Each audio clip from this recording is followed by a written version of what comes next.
நம்ம பெண்களுக்கு நமது மாண்புமிகு முதலமைச்சர் அவர்கள் விடியல் பயணம் கொடுத்தது போல ஆண்களுக்கும் நீங்கள் இந்த பேருந்து பயணத்தில் விடியல் பயணம் கொடுப்பீர்களா என்று கேட்டுக்கொண்டு விடைபெறுகிறேன். நன்றி, வணக்கம். மாண்புமிகு அமைச்சர் அவர்கள்.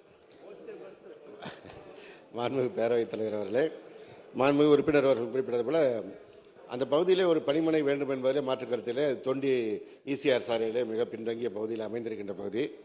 இருந்தாலும் அரசினுடைய நீதிநிலை, போக்குவரத்து கழகத்தினுடைய நீதிநிலை இதெல்லாம் கருத்தில் கொள்ள வேண்டும்.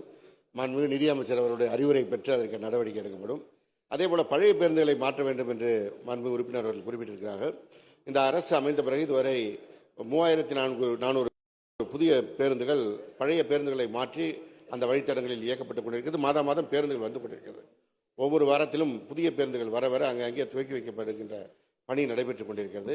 அந்த பேருந்துகள் வரும்போது உங்களுடைய சட்டமன்ற தொகுதியில் ஓடுகின்ற பழைய பேருந்துகளும் மாற்றி அமைக்கப்படும் என்ற அந்த உறுதியை இந்த நேரத்தில் தெரிவித்துக் கொள்கிறேன். ஆண்களுக்கு பொறுத்தவரை இலவச பயணம் என்கின்ற அந்த ஆர்வம், உங்களுடைய ஆர்வம் வரவேற்கத்தக்கது.